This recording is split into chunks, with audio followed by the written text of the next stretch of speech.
yaffe ku nsonga eno nengoboolyawo bagezaako okunsika eriyo akumunaye kafu twagamba nti entuula zino ez'omu bitundu ebyenjawulo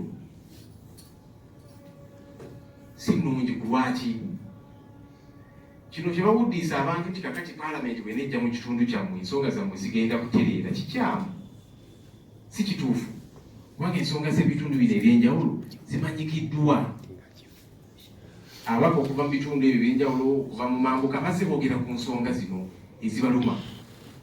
Kaluma bridge yasalibwako kakati abantu abagenda mu Northern Uganda oba okuvaayo balina kwetoola transport bakozesa mungi ebiseera bye bakozesa biyitirivu kwegamba Northern Uganda eringa eyasalibwako ku Uganda. Ensonga eyo gisooka nga weetaaga kusooka genda gulu n'otuulayo nga palamenti tetuzinga tuzogerako wano nga bakiise baabo bazoogerako ensonga ezo bazze boogera ku katurasting okubba ente zaabwe ensonga za boundaries nga boogera ku ttaka lya apa abalaalo abantu beekalumaawo tebabaliyirira ensonga ezo zikyaliwo wo claimants abantu abafiirwa ebyabwe mu lutalo gavumenti nga yali erina okubalirira ne kakati ensonga ezo tuze tuzoogerako tebannazikolako. Ensonga eza nodding syndrome nakati abantu be bakyabonaabona ate nga ababaka baabwe bazze boogera ku nsonga zino nga tuziteesako mu paaliyamenti kakati tezikoleddwako. Munaalowooza nti paalamenti yonna yonna bweneesitulibwa neetwalibwa mu Northern Uganda bweneeviirayo ng'ensonga ezo zikoleddwako kubanga bwe tuba tuli serious ga paalamenti ku nsonga zino tuzimanyi tusomooze tusindikize gavumenti okukola ku nsonga zino eziruma abantu bano. Kyetulina okukola mu kifo ga paalamenti yonna tugisitule tusaasanye buwumbi na buwumbi jasi okugenda neetuulayo. Abantu b'eggulu abantu ba Central, Eastern, Western kye baagala nsonga zaabwe kukolebwako so si kubawuddiisa nti kakati abo basenyonyi abataagala paalamenti egyetuula eno tebaagala bizibu byammwe kukolebwako. Ebizibu byabwe tuze tubyogerako wano mu paalamenti yaffe e Kampala lwaki tebikolebwako. Kanolowooza nti paalamenti yonna wonoogisitula nosaasanya buwumbi na buwumbi negendayo eyo wenaaviirayo nga Kaluma eteredde ababanja sente zaabwe nga bazifunye ensonga za nodding syndrome apaalandi n'ebirala byonna nga bikoleddwako kubanga tubimanyi. Tulina kusindiikiriza gavumenti okukola ku nsonga zino so si kuwuddiisa abantu nti kakati paalamenti bwenejja neetuula eno ensonga zammwe zinaakolebwako nedda. Ate n'ekirala obuzibu bwe buli nti entuula zino engeri ekiteeso gye kyavaayo baabikola byonna mu nkukutu. Sipiika nga yetaba komishona abamu ne batuula awo ne basalawo kikale tugenda saasaanya obuwumbi n'obuwumbi entuula za paalamenti zino abamu nga tebatuyise kikimukweka kubanga ekiteeso bwe kiba nga kirungi lwaki mukikweka kufa abamu. Nze mpandikira sipiika amabaluwa ag'enjawulo nga mubuuza ku nsonga eno yakanziramu jjuuzi ate ebbaluwa gye yawandiika nga ansaba nkunge ababaka b'opposition okubeerayo mu ntuula zino. Tyanukudde ensonga zino zenze njogerako kiteeso kyajja kitya mwakkaanya mutya nti kakati sente bwe ziti buwumbi na buwumbi bugenda okusaasanyibwa byonna byonna ebyo tabyogedde naye ansaba kakati kunga ababaka ab'opposition byokulembera bajje kudiibu ki bannaabe singa mwali mwagala tubyetabe lwaki temwatwivolving okuviira ddala mu ntandikwa ne mumaze okuyisaayisa ebintu ebyo sente obuwumbi n'obuwumbi bugenda okusaasanyibwa kakati mwagala tujje tubeegatteko wano ku lasiti nedda. Ate n'ekirala ffe tugamba nti sipiika bw'abanga afaayo nnyo ku bitundu by'eggwanga bino ebyenjawulo kale waayo wiiki emu buli kitundu wano mu paalamenti tuteese ku nsonga ezo. Tikakati wiiki eno tugenda kuteesa ku nsonga za Western Uganda, wiiki eddako tugenda kuteesa ku nsonga za Northern Uganda. Baminisita betukwatako bonna babeerewo tubabuulire ekyokukola batuwe updates ababaka okuva mu bitundu ebyo ebyenjawulo batubuulire ki ekigenda mu maaso kubanga babeera mu bitundu ebyo bagendayo buli wiikendi bamanya ensonga ezibaluma n'ezituma abantu baabwe. Tukikole wano awo tukikola nga sente empitirivu tezisaasaanyiddwa mu ngeri tategeerekeka ebyekukutu bye bagezaako okukola. Obanga ofaayo nnyo ku nsonga z'abantu bano muze mulaba abayizi abaakamala emisomo gyabwe abasawo medical interns nabekalakasa buli kanaku banaye mutu deploying Ministry of Health yagamba twetaaga bilioni 18 backlog yonna abo okuba deploying. Parliament bwe beefaayo nnyo ku bitundu by'eggwanga ebyenjawulo, lwaki tetusomooza gavumenti leeta supplementary budget abasawo bano bagende mu bitundu by'eggwanga ebyenjawulo, kubanga ebitundu bino ekimu ku ebyo kibyetaaga be basawo. Amalwaliro ga gavumenti agasinga mu bitundu by'eggwanga ebyenjawulo teri basawo, ate nga bano ba medical interns be bakola omulimu ogusinga nga bali mu bitundu ebyo. Lwaki ekyo tekikolebwa? Kubanga bw'okola ekyo regions zino ozifuddeko nnyo, kubanga ba medical interns tebadeployingibwa wano Kampala wokka, badeployingibwa mu Northern Uganda, Western, Eastern, Central yonna. Lwaki tetukikola?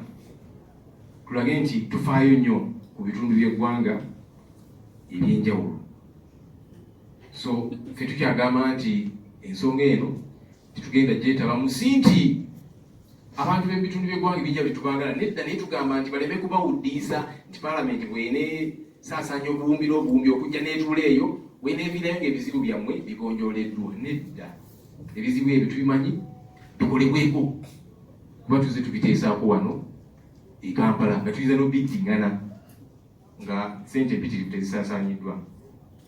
Ensonga endala gye twagala okwogerako, ensonga y'abannaffe babiwulira beetwala mu kooti ogezaako okusiiga akazigo ku nsonga eno. Tubadde tunoonya omukulu yatwala ensonga eno mu kooti nga twagala okumwenkareginga ateekeyo abiri, naye tafunika, kubanga oba oli awo abamutuma okuteekayo omusango guno tebaagala apiira eteekebweyo. Kati kikulaga nti omusango guno gwayita mu kutu, buli omu yagutegeerako nga kooti efulumiza ensala yaagwo. Ekyo nno kyewuunyisa. Naye bannaffe bano bwe baba nga bagenda mu kooti okugezaako okwenaazaako enziro, ate ne kooti teyabawadde ekyo kye baali baagala, kubanga kooti yavuddeyo n'egamba nti kaakati kalaani wa Parliament, clerk to Parliament abonerezebwe ku lwa service award zibaawa ba commissioners. Kaakati clerk wa Parliament omubonereza otya ekikolwa ekyakolebwa kiba nga kyali kirungi, kubanga ye atula mu commission meetings n'awandiika minutes. Commission kyesazeewo kyalina okuteeka mu nkola ye nga clerk. Kati kibasalawo kati tutudde wano twegabire sente, baali bakabeera mu ofiisi myezi bwezi, ne batuula nti kakati tukoze bulungi emirimu gyaffe twesiime. Babasiima ki emyezi bwezi nga bakatula mu ofiisi? Munange yali leader of opposition nti gavumenti eyagala kusiima kubanga ogiwakanyiza bulungi, ogivuganyiza bulungi. Ebintu bino munange tebikola makulu, niwe tunabisiiga akazigo tutya. Kakati kooti gye bajjukidde egamba nti clerk abonerezebwe. Kati kikulaga nti waliwo ekikyamu ekyakolebwa. Temuyinza okugamba nti yaliko issues naki, naye kusingira ddala moral issues, nti ebikyamu ebyakolebwa kibulwa ne clerk baagala abonerezebwe. Speaker yawandiise ebbaluwa ng'agamba nti kaakati censure motion tegenda maaso kubanga kooti esazeewo. Kooti esalawo ki? Lwaki kooti eyagala clerk abonerezebwe ng'ate abafuna ssente weebali? Kati ffe tugamba nti twagala okudiringa nabo politically. Njagala kubira omulanga Speaker wa Parliament, Right Honorable Anita Anet Among Magogo. Tolesa butiitiizi munnange. Ensonga giteeke ku order paper tukiteeseeko. Bwe kiba ng'ekyakolebwa kyali kirungi tukiteeseeko. Kuba kooti egamba clerk abonerezebwe kubanga waliwo ebitaatambula bulungi. Lwaki toyagala tubiteeseeko? Kuba kooti teyagamba nti temubiteesaako nga Parliament. Ekyo si kyeyagamba nga kooti. Naye kati ye agezaako kukozesa obukujjukujju okubikkirira abantu bano, kubanga bingi ebigenda mu maaso mu commission eyo, abamu gye batatuyita ebikyamu. Batuula eyo, Speaker neewa contract, yawa radio ye bagiyita Mama Bukedya FM ye Bukedya, contract ya $3 million okola emirimu gya Parliament. Neneebuuza lwaki tebaasaba media houses endala, zi radios, TV, ezina frequency etuuka mu ggwanga lyonna kubanga eyabukedi yayo etuuka mu kitundu ekitonotono awo. Lwaki bano abalala nabo temwabayita okuteekayo bidding tulabe ani asinga alina frequency enneno okutambuza emirimu gya gavumenti naye neewa contract eyo ne batuula nti kakati nga sipiika neetaaga okuteeka waza razor fence n'okugula solar lights mu maka ge ag'obwannannyini ag'ebukedya ne baziisa miliyoni 5 okweyongerayo ne bayisa n'endala 591 eza generator. Kati bakomishona abo batula nabo mu bukundi mu kukukuta tebayinza gaana kubanga nabo abawayoko okusaabiza awaali n'obulala. Kati komishoni eno ekyali ku spotlight kubanga sente empitirivu ezibbibwa mu komishoni eyo. Kyovulaba sipiika agezaako okubikkirira ffe tugenda kusirika ku nsonga z'obubbi, ensonga za corruption ezigenda maaso mu komishoni eno. N'ekirala mwalaba buwumbi bwali 10 mu miliyoni 600 zateekebwa ku akawunti z'abakozi ba gavumenti ne bazijjayo ne baziwa sipiika n'azikozesa ki? Tuwulira ebintu bingi byakoze eyo. Ewuwe azimbye eddwaliro, azimbye essomero, ekisaawe naki. Nali ng'atukkiriza kye yayogera bwe yali eRwengo nti ate wali buzibu bwobba ssente z'omuwoomusolo kasi tozigabanako n'abantu bo. N'ebintu by'ozimbye bibyo ng'omuntu si bya ggwanga ng'eggwanga. So kitwagala okulaba obeerewo review to make sure nti tulina abantu abagwanidde, career diplomats abagwanidde okutukiikirira ng'eggwanga. Ebyo ebyaffe. Actually said that, but I don't want to compare myself to him. We are not comparable. No, we are not. I am Joel Senyonyi. And other leaders are other leaders. So, we have different yardsticks. When I came into this office, that's now when you began to know about the corruption in the Parliamentary Commission, which has been happening in the past years. Because that's what they would sit and engage in all of this corruption. Now you know, because I'm speaking about these issues. And I'll not stop to speak about them. So if somebody is complaining and saying, but now you're not different, you're more radical, why don't you keep quiet about certain things? I am not him, I am Joel Senyonyi. I don't entertain corruption, so I'll speak about it. I'll condemn it. So the corruption that's happening in the Parliamentary Commission, which you never knew about, now you do, because we are here. And we'll keep letting it out. Sometimes we do it directly, other times, say, okay. They might say, hey, but Joel seems to have a personal issue. Then I'll give the information to somebody, you put it out there. And you have been seeing information out there from different people because we shall avail this information. That's why I'm in this office. I'm not in this office to massage anyone. I'm in this office to keep the government in check, to make sure that taxpayers' money is properly utilized. When that does not happen, I will speak out, I'll expose the rot and all of that corruption. No wonder they don't want me to attend the Parliamentary Commission meetings, because they know the dealings that happen there. Because if all was happening the right way, why don't they want me to sit there? So clearly now you know that all the while they would be sitting in these meetings cutting deals. That's why, please don't try and compare me, please. No. It comes from somewhere. And that's why it is not disputed. Have you had them disputing it? That information that you see wherever. It may not all have come from me, but just know it comes from somewhere, and it is true. That's why you don't see them disputing it. Did you see the speaker disputing that she gave her radio station a 3.1 billion shilling contract? Did you? When we talked about the service award of commission, which happened in May 2022, we got into office, said, what nonsense is this? The public has to know about this. Yeah, but it had happened, and they were keeping quiet about these many issues. So did you see them controverting it?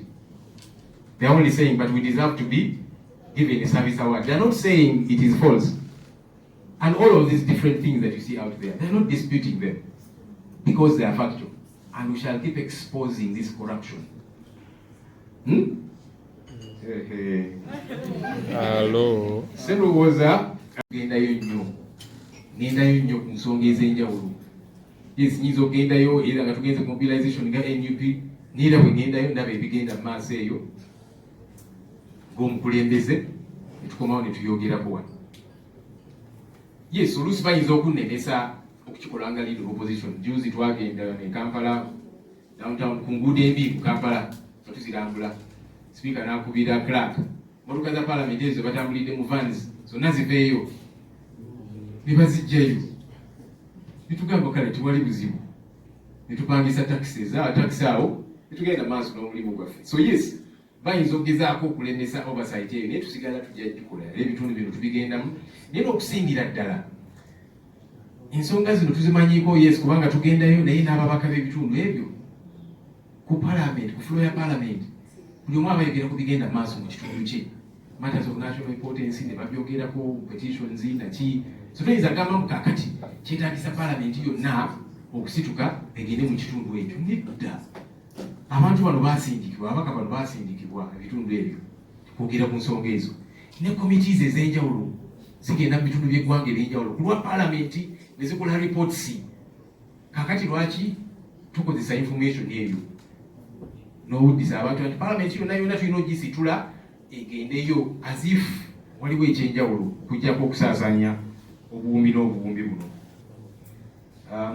Bulijjo kibeerawo twagamba tujja genda mu State of the National Address ne budget nibo abalaba abamu baliyo. We tried to follow parliament mwaka oguwedde ku lw'abantu abatulugunyizibwa abakuzibwawo naki, mwalaba abamu ne bambala amasuuti gaabwe ne bagenda ne batuula opposition. So tekyewunyisa nnyo, abamu bajja kubeerayo. Tekyewunyisa nnyo kiryawo. Bakikola. Gavumenti neyo tabakuba bakolako kintu kyonna. Naye amawanga amalala go tegali bwe gatyo. Bw'ova ku mulamuwa ng'amateeka bwe gagamba nga bw'olina okweyisa ng'ambaasa nabajja kukugoba. Ate Joy Ruth Aceng tebamugobye. Naye Joy Ruth Aceng yoyo Johnson omwange kulondoola gavumenti kugikipinga in check. Kyekino kyenkola munnange. Abamu bayinza okiraba nga okwemulugunya ng'okukaaba bwe buvunaanyizibwa bwange ne bannange. Era ku lw'obuvunaanyizibwa buno ku lwakuno okwogera kwe bwamu kwe muyita omukaaba, eggwanga kati limanyi ki ekigenda maaso mu parliament. All was well with these service award issues. Because what did the clerk do? The clerk attended this meeting. The clerk attends commission meetings as secretary to the commission and takes note of decisions taken by the commission, and his role is to implement. He does not take decisions on behalf of the commission. The commission takes decisions and then tells the clerk, go and implement. So now, you want to punish the one who implemented. How does that make sense? The clerk did not participate in this decision. The clerk did not even benefit from this service award. But you're saying those that came up with the idea, passed it, and got the money, it is okay. But the clerk to parliament, whose role was to implement the decision taken, has got to be punished. It's very problematic. Even a non-lawyer can see that there is a problem. But bottom line is, it does not get the commissioners off the hook. Because if the court that you run to absolve you is saying, okay, we are absolving you, but the clerk should be punished, the clerk is being punished for the money that you agreed to give yourselves and that you eventually got. So it does not take away the question of the service award being problematic. I want to encourage the Speaker of Parliament, Right Honourable Anita Annette Among Magogo, not to be afraid of debate. Because what the censure motion was saying is, let's debate this issue. I don't know why the Speaker is trying to run away from debate. I don't know what she's trying to shield. Of course, also given that she chaired this particular meeting. So I want to encourage her, do not be afraid of debate if what you guys did was right. Especially now that they are saying the clerk should be punished. For what exactly? What wrong did the clerk do? Away from these people who agreed to give themselves money and they got this money. The commissioners may run, but they cannot hide forever regarding this issue. Because as we have said from the word go, it was problematic. These are people who were in office for a few months And a few months down the road, you're saying, let's sit and award ourselves money. For what? What exactly had you done in a few months' time? What really had you done? And then, of course, for the then LOP, I don't know, it's ironical that government says you have opposed us nicely, so we are now awarding you for opposing us nicely. Some of these things don't make sense. So we are not dropping the ball on this issue. What happened was wrong, and court has actually said that. That's why they're saying the clerk should be punished. And again, people can pettifogue over the legality and so on. The bigger issue is the moral question regarding this matter. It was immoral. And so the Speaker of Parliament should not try to shield these people. Because there's many things that happen in that commission that are problematic under the Speaker's watch. No wonder they don't invite some of us to these commission meetings, because they know we shall challenge these things, we shall say no. But they sit there and then say, now, the Speaker, for example, gave her radio station, Mama Bukedia FM, a contract worth 3.1 billion shillings to do parliament work. But how far does Mama Bukedia FM go? Why was that contract not openly bidded for? Because you have many media houses here which reach far and beyond the entire Uganda. But they sit quietly and they do these things. They sit quietly and then decide that now 591 million shillings is going to buy generators for private homes. Another 523 million is going to buy razor fence and solar lights for the Speaker's private home in Bukedia. Can you imagine this nonsense? And committees are struggling with money to go and do business, their work out there. But they keep sitting in these commission meetings quietly, and they pass these very ridiculous things. We did tell you about the over 10.6 billion shillings, which was being put on accounts of staff members of Parliament, then they would withdraw and take it to the Speaker.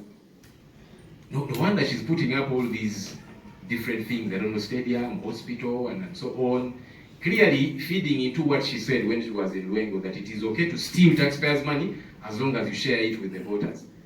But these things are not public goods. So we are keeping our eye on the Speaker and the Commission. We want them to do the right thing. When we insist on these things, some people think there's bad blood between, whether it be myself and the Speaker of Parliament. I respect the Speaker of Parliament because of the office that she occupies, but then I'll not agree with her at all when she misappropriates money, when she violates the law as she keeps doing. No. So this corruption that keeps happening in the Commission, very quietly, when they have those meetings, very quietly sit, and that's why that small group of commissioners doesn't say no when the Speaker says, now I want 3.1 billion shillings given to my radio in Bukedia. Now I need 500 plus million to build a razor fence for me and to buy solar lights for her home in Bukedia, and then generators and all these different things. They will not say no, because she also gives them some through the service awards. So the Commission needs to stop operating like a cartel. And that's the concern of members of Parliament, those that have signed the motion, and the general public. So when we say these things, it's not just because we are opposition. Because even NRM MPs, in fact, majority of those that signed are NRM MPs. It is of concern. And we'll not keep quiet about these issues. Finally, I'd like to address you on diplomatic issues of our country. One Henry Maega, Uganda's Deputy Ambassador to UAE and Consular General at Uganda's Consulate in Dubai, has been recalled over the gambling machines scandal. That our consulate in Dubai turned into a casino, if you can imagine. During the day it is a consulate, at night it is a gambling center. Just think about these things. And then one Joy Ruth Acheng, Uganda's ambassador to Canada, has also been expelled by Canada, which declared her persona non grata for uncouth behavior. Then the challenge we have in this country is that people are not appointed based on meritocracy. Because we should be having ambassadors who are career diplomats who know what to do. But many times political failures, somebody runs for political office,